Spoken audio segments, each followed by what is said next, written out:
जय हिंद साथियों, आज के वीडियो में आपको एक खास होने वाला है जैसे सरकार का 50% डीए होने के बाद किस प्रकार रवैया जा रहा है। यहाँ पे 50% या डीए को मर्ज किया जाए या 25% सभी अलाउंसेस में बढ़ोतरी कर दी जाए। यहाँ पे दोनों सवाल के बीच सरकार दुविधा में फंसी हुई है। जैसे ही 50% डीए हो जाता है, सरकार के यूनियन मिनिस्टर पीयूष गोयल जी बकायदा प्रेस कॉन्फ्रेंस में अनाउंसमेंट करते हैं कि नहीं 50% डीए हो जाने के बाद किस प्रकार से सरकार के ऊपर कितना बोझ पड़ रहा है। वहीं पे 50 लाख केंद्रीय कर्मचारी और 68 लाख पेंशनर्स के ऊपर किस प्रकार से 50% डीए हो जाने के बाद सरकार के पास किस प्रकार कितना का लोड पड़ा, कितना अनुमानित बजट कितना निकल के आता है। लेकिन वहीं पे सरकार का एआईसीपीएन के आंकड़े जारी न करना और वहीं पे सरकार का जो 25 लाख जो ग्रेजुएटी का जो लेटर जो 30 अप्रैल को जारी होता है उसी को ऑन होल्ड पर रख देना किस बात की तरफ इशारा करता है। क्या डीए को 50% बेसिक के साथ मर्ज कर दिया जाए या 25% हर अलाउंसेस में वृद्धि करके दिया जाए। और इसी दुविधा के साथ सरकार संकोच में पड़ी हुई है और सरकार आने वाले नए गवर्नमेंट के साथ क्या अनाउंसमेंट करेगी, क्या अनाउंसमेंट करना है उसे, वो अब आपके सामने होगा। वहीं पे ये भी दिखाता हूं पीयूष गोयल जी ने क्या क्या बयान दिए हैं और वहीं पे पत्रकार के द्वारा पूछे गए 50% मर्जी के सवाल पर जो 7 पे कमीशन में रिकमेंडेड है उसके आधार पर वो क्या उसका जवाब देते हैं। तो दोस्तों, इससे पहले अगर आप चैनल पर नए हैं तो लाइक सब्सक्राइब करें और शेयर भी करें। आइए पहले सुन लेते हैं कि उन पीयूष गोयल जी का बयान और क्या क्या अलाउंसेस काउंटिंग कराते हैं और क्या क्या किसमें वृद्धि होती है। मित्रों, एक 5वां फैसला डियरनेस अलाउंस को लेके मंत्रिमंडल ने किया है। इसके तहत मंत्रिमंडल ने केंद्र सरकार के कर्मचारियों को जो डियरनेस अलाउंस मिलता है और जो पेंशनर्स हैं जिनको डियरनेस रिलीफ मिलता है, इन दोनों में 1 जनवरी 2024 से 4% की वृद्धि करने का निर्णय लिया। 50 लाख जो एम्प्लॉइज हैं और लगभग 68 लाख जो पेंशनर्स हैं, इन सबको इसका लाभ होगा। अब डीए कुल मिला के 50% हो गया।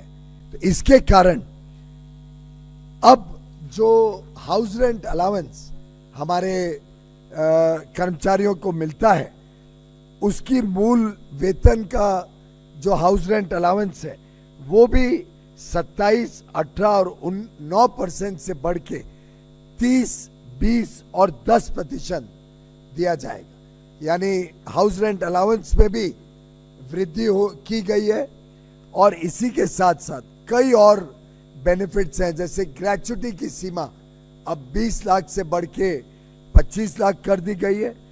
अलग अलग जो बेनिफिट्स हमारे कर्मचारियों को मिलते थे उसमें भी बेनिफिट को बढ़ाकर 25% अब बढ़त, बाकी सब भी जो बेनिफिट्स हमारे कर्मचारियों को मिलते थे उन सब बेनिफिट्स में भी 25% की वृद्धि कर दी गई है।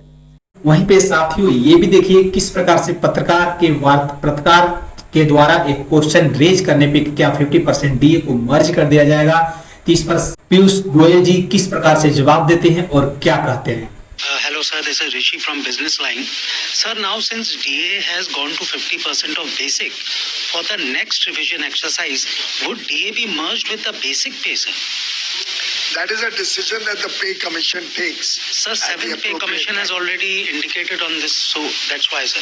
For the present, the cabinet has decided the increase of 4%, and since the increase has gone up to 50%, the consequential increase in HRA, which will now increase from 9 to 10%, from 18 to 20%, and 27% to 30%.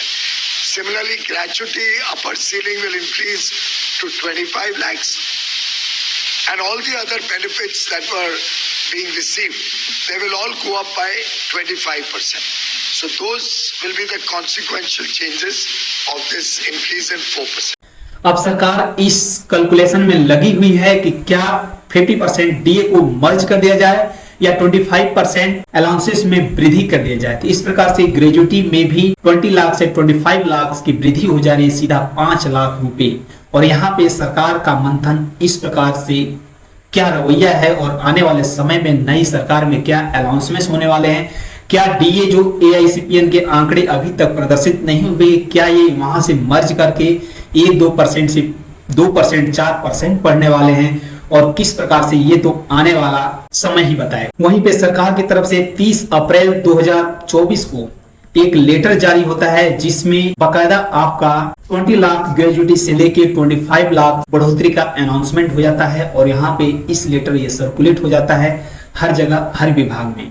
वहीं पे सिर्फ और सिर्फ 7 दिन बाद दूसरा एक letter जारी होता है और इन सबको होल्ड पे कर देता है। 30 बकायदा इसमें लिखा रहता है letter circular number so and so 30 April 2024 is kept is in abeyance with immediate effect. इस प्रकार से सरकार का ये लेटर ऑन होल्ड पे कर दे। जहां पे आप देख सकते हैं 7/5/2024 का ये लेटर हिंदी में भी आप पढ़ सकते हैं। विषय महंगाई भत्ता 50% की वृद्धि के कारण ग्रेजुएटी में वृद्धि के संबंध में सर्कुलर नंबर सो एंड सो जो 30 अप्रैल 2024 को तत्काल प्रभाव से स्थगित रखा गया है। इस प्रकार से दोस्तों सरकार का इसी लेटर को जारी करके ये अनाउंसमेंट कर देती है कि नहीं ग्रेजुएटी 20 लाख से उठकर 25 लाख हो चुका है, लेकिन वहीं पे ये दूसरे लेटर में इसे अभ्यांस करके ये स्थगन करके और ये प्रदर्शित करते इसको अभी होल्ड पे रखा जाता है। इस प्रकार AICPN के आंकड़े न आना भी इस ओर इशारा करता है कि आखिर में सरकार कौन से आंकड़े को प्रदर्शित करना चाहती है और किस प्रकार से आने वाले समय में क्या 50% मर्जिंग के साथ चल रही है या इसे अलाउंसेस में 25% का वृद्धि कर। वहीं पे साथियों अगर देखा जाए तो लेबर ब्यूरो की वेबसाइट पर जनवरी 2024 के जो आंकड़े दिखाए गए थे उसके बाद अभी तक कोई दूसरे आंकड़े फरवरी मार्च के आंकड़े अभी तक आने थे लेकिन वो नहीं आए। और वहीं पे अगर जनवरी के आंकड़े देखा जाए तो 29 फरवरी 2024 को ये प्रदर्शित किया गया था और इस प्रकार से इसमें स्पष्ट रूप से ये दिखाया गया है जो आपको 138.8 से 138.9 तक इतने पॉइंटों में वृद्धि हुई थी विल बी रिलीज्ड ऑन 28 मार्च 2024। लेकिन यहाँ पे ये आंकड़े अभी तक नहीं आ पाए, न ही फरवरी के आंकड़े आए न ही मार्च के आंकड़े आए, और ये सब आंकड़ों का न आना और वहीं पे ग्रेजुएटी का लेटर कैंसिल कर देना इस बात की ओर इशारा करता है कि आने वाले समय में कुछ अलग ही होने वाला है। यही केस पड़ता है 50% मर्जिंग का। ओके साथियों, धन्यवाद, जय हिंद। आप अपना ख्याल रखें और इस प्रकार से जानकारी के लिए जुड़े रहें।